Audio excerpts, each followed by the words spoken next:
நீங்கள் அறிந்த ஒரு உண்மை, PFIயின் தலைவர்கள், SDPIயின் தலைவர்கள் அனைவரும் திஹார் சிறையில் உள்ளனர். சிலர் உத்தரப்பிரதேசத்தில் உள்ள காசியாபாத்தில் உள்ள டாஸ்னா சிறையில் உள்ளனர். கேரளத்தில் இருந்து கைது செய்யப்பட்டவர்கள்தான் இங்கு உள்ளவர்கள். தோராயமான கணக்கு என்று சொன்னால் சுமார் 200 மலையாளிகள் மட்டுமே. இந்த PFI, SDPI வழக்குடன் தொடர்புடையவர்கள், வெளிநாட்டில் இருந்து கொண்டு வரப்பட்டவர்கள் உட்பட இந்த 2 சிறைகளிலும் உள்ளனர். பிறகு இந்தியாவின் பல்வேறு பகுதிகளில் இருந்தவர்கள் பல சிறைகளில் உள்ளனர். இந்த கணக்கை அரசு வெளியிடவில்லை. ஆனால் நான் சொல்வது ஒரு தோராயமான மதிப்பீடு. இது தொடர்பாக நான் ஒரு ஆய்வு செய்ய வாய்ப்பு கிடைத்தது. இந்த PFI இப்போதும் இஸ்லாமிய இந்தியா வரவேண்டும் என்று விரும்புகிறது. கலீஃபாக்களின் இந்தியா வரவேண்டும் என்று விரும்பும் இந்த தலைவர்களும் இதன் மூத்த செயலாளர்களும் திஹார் சிறையிலும் டாஸ்னா சிறையிலும் என்னென்ன செயல்களை மேற்கொண்டு வருகிறார்கள். ஏனென்றால் இவ்வளவு நாட்களாக அவர்கள் சிறையில் உள்ளனர். நீங்கள் அறிந்த உண்மை, ஒவ்வொரு சிறைகளிலும் சிறை கைதிகளின் நலன்புரி அதிகாரிகள், வெல்ஃபேர் ஆஃபீஸர்ஸ் உள்ளனர். இவர்கள் அனைவரும் கெசட்டட் அதிகாரி ரேங்கில் உள்ளவர்கள். பிறகு இவர்களுக்கு பல பயிற்சி தொகுதிகள் உள்ளன.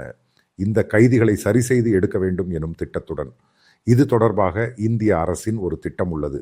அதை தேசிய விசாரணை முகமை NIA ஒரு மானுவல் அல்லது பாடத்திட்டம் தயார் செய்துள்ளது.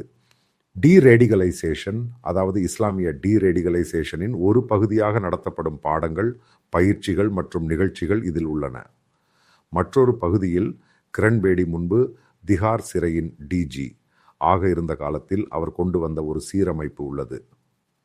சிறைக்குள்ளே கைதிகளுடனான பிரச்சனைகள் தொடர்பாக அவர்களின் மனதை மாற்றுவதற்கு விபாசனா என்று சொல்லப்படும் பௌத்த முறை மெடிடேஷன் பயன்படுத்தப்படுகிறது. இது ஒரு பகுதி. ஒரு பகுதியில் யோகா உள்ளது. இது இந்திய முறை மெடிடேஷன், அதாவது அவர்களின் மனதையும் மாற்றுவதற்கு.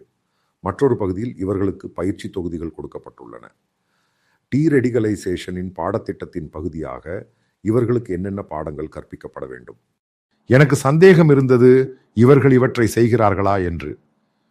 ஏனென்றால் இஸ்லாமிய கலீஃபாக்களின் இந்தியா வருவது 1947 அதற்கு முன்பு இந்தியா முழுவதையும் மாற்றுகிறது.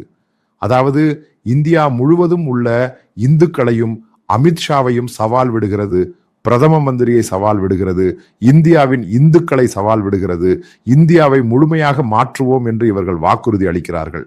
அதே போல இவர்களில் ஒரு பிரபலமான பத்திரிகையாளர், பெயர் சொல்ல மாட்டேன், அவர் சொல்கிறார், இவர்கள் மிகவும் மதபிடிவமாக மாறிவிட்டார்கள்.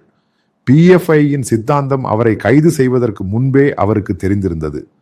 அதனால் ஒரு பெட்டியை தயார் செய்து வைத்திருந்தார். அதனால் அந்த பெட்டியை எடுத்துக்கொண்டு வா, எங்கே போக வேண்டும் என்று சொல்லி அங்கே கொண்டு போனார். இவை அனைத்தும் சோசியல் மீடியா மற்றும் செய்தி சேனல்களில் வந்த செய்திகள். இப்போது விஷயத்திற்கு வருவோம். நான் அதிகாரிகளிடம் கேட்டேன். எனக்கு இவர்கள் அனைவரும் தெரியும், இந்த அதிகாரிகளும். நான் அவர்களிடம் கேட்டேன், இவர்கள் இந்த நிகழ்ச்சிகளை செய்கிறார்களா என்று. என்றால் விபாசனா நேரடியாக இஸ்லாமிற்கு எதிரானது, அதே போல யோகா இஸ்லாமிற்கு எதிரானது, அதே போல் பல பயிற்சிகள் உள்ளன. டீரேடிகலைசேஷன் பயிற்சி, அது அதைவிட கடினமானது. புரிந்து கொள்ளுங்கள், இன்று அவர்களுக்கு யோகா கற்றுக் கொடுப்பது கேலி செய்யக்கூடாது. இவர்களின் குழுவில் கைது செய்யப்பட்ட கோழிக்கோட்டை சேர்ந்த ஒரு இளைஞன் உள்ளான், PFIயின் இளம் தலைவர். இவர் சிறை எண் 3லும் 4லும் யோகா கற்றுக் கொடுக்கப்படுகிறான். சிந்தித்து பாருங்கள், விபசானாக்கான பயிற்சி முன்பு இவர்களுக்கு கற்றுக் கொடுக்கப்பட்டது.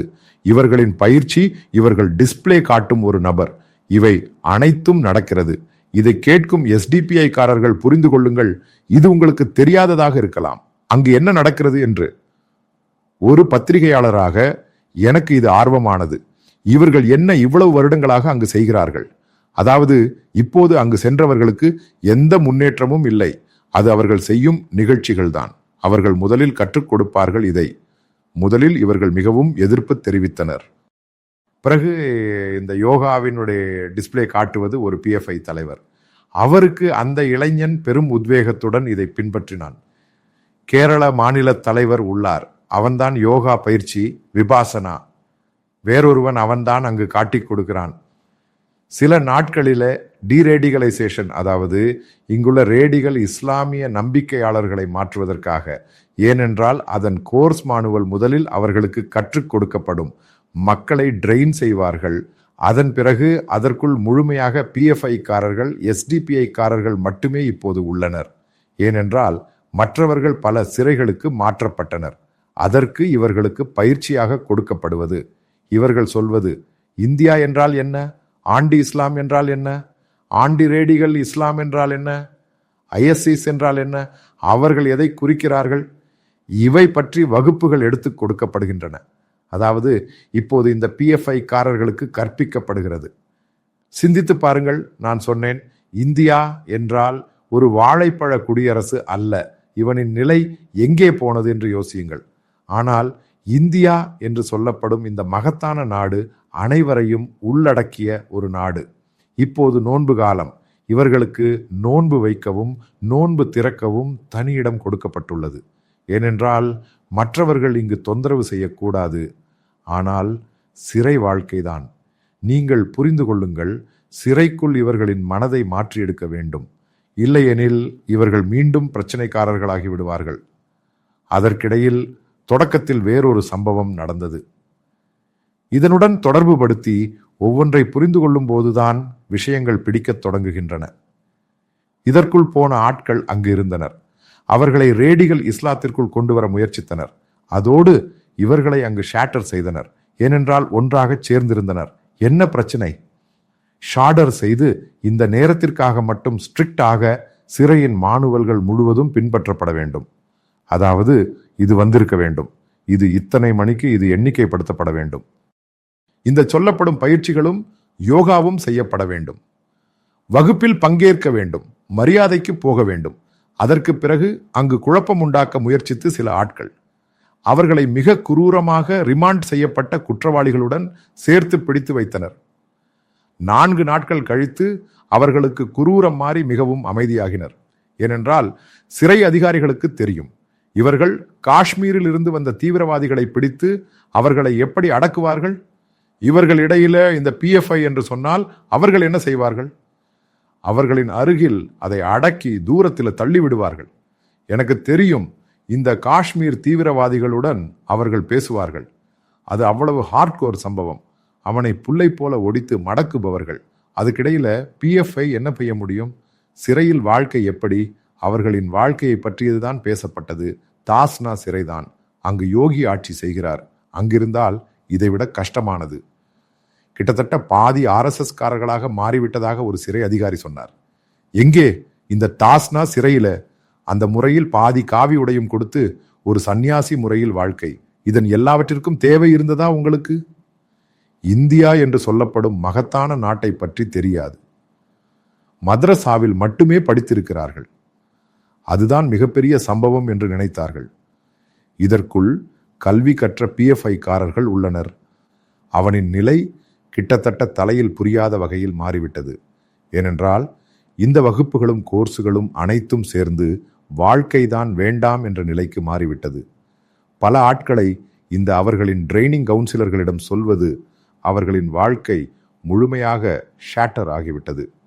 ஏனென்றால் நாட்டில் அவர்களின் வீடு, சொத்து எல்லாமே அங்கு ஒன்றும் அசைய முடியாத நிலை. ஏனென்றால் இவர்களின் உறவுகள் இடையில் பார்க்க செல்வார்களே. நாட்டில் நடக்கும் நிலையும் இந்த சம்பவங்களும் நீதிமன்றம் சொல்லி ஃப்ரீஸ் செய்து வைத்துள்ளது. மீண்டும் கேட்கிறேன், நீங்கள் இந்த ஹமாஸ் மற்றும் ஹிஸ்புல்லா போன்ற தீவிரவாதம் என்று சொல்லி நடக்கும் உங்களிடம் கேட்கிறேன். என் கேள்வி என்னவென்றால், இதை ஆதரிக்கும் நேர்மையானவர்களிடம் இவற்றின் எல்லாவற்றிற்கும் தேவை இருந்ததா? இந்தியா என்று சொல்லப்படும் இந்த மகத்தான நாட்டுடன் நீங்கள் ஏன் விளையாடப் போனீர்கள்? மீண்டும் மீண்டும் கேட்கிறேன். காரணம், இங்கு இந்தியாவை ஆள்பவர் நரேந்திர மோடி. இனி சுமார் 19 வருடங்கள் மோடிதான் இந்தியாவை ஆளப்போகிறார். இந்த பிஜேபி மற்றும் மோடி தான் இந்தியாவை ஆளப்போகிறார்கள். இவர்களின் ஒற்றை விளையாட்டு நடக்காது. இனி அடுத்து யாரை தடை செய்கிறார்கள் என்று நீங்கள் பாருங்கள். அதைவிட மேலாக இங்கு கேரள அரசு, எனக்கு குறிப்பாக கிடைத்த தகவல் இதுதான், கேரளத்தின் ஹோம் டிபார்ட்மெண்ட்டின் மிகப்பெரிய வேலை இவர்களின் பின்னால் நடந்து ஒவ்வொரு ரிப்போர்ட் தயாரிப்பதுதான். பிறகு இவர்களிடம் எதுவும் சொல்லாமல் இவர்களை அங்கு எடுத்து சென்று விடுவார்கள். புரிந்து கொள்ளுங்கள், இந்திய அரசு என்று சொல்வது முழுமையாக இறங்கிவிட்டது. அதாவது உண்மையில் மானிட்டர் செய்கிறார்கள். நீங்கள் சோசியல் மீடியாவில் இடுகிறவர்களை மானிட்டர் செய்கிறார்கள். விஷப்பிரச்சாரம் செய்பவர்களை மானிட்டர் செய்கிறார்கள். அவர்களை இப்படியே அழைத்துச் சென்று காலையில் விபாசனா மற்றும் அதன் பிறகு யோகா, பிறகு ரேடிகல் இஸ்லாம் என்று திட்டிக்கொண்டே படிக்க வைக்கிறார்கள். அதாவது விஷம் குத்திய பாம்பை கொண்டே விஷத்தை எடுக்க வைத்தார்கள். அதுதான் சொல்வது. இந்தியா என்ற மகத்தான நாட்டை பற்றி புரிந்து கொள்ளுங்கள். இந்தியா என்று சொல்லப்படும் இந்த மகத்தான நாடு எந்த காரணத்திற்காகவும் எங்கும் வளைந்து கொடுக்காது, ஒடிந்து போகாது. இது தீவிர மத நாடு அல்ல, வலுவான நாடு, ஸ்ட்ராங் நேஷன். அதன் அடித்தளம் மிக தெளிவானது. அதற்கிடையில் நீ இந்த முட்டாள்தனத்துடன் வந்து முடிந்தால் அதற்கெல்லாம் ஒரு வரம்பு உண்டு, பார்ப்போம். அதன் பிறகு உண்மையான வேட்டை நடக்கும். அதுதான் ஒவ்வொரு நாளையும் டெவலப்மெண்ட் என்று சொல்வது. உங்களால் எதையும் செய்ய முடியுமா? முழுமையாக உதவியற்ற நிலைக்கு சென்று விட்டீர்கள்.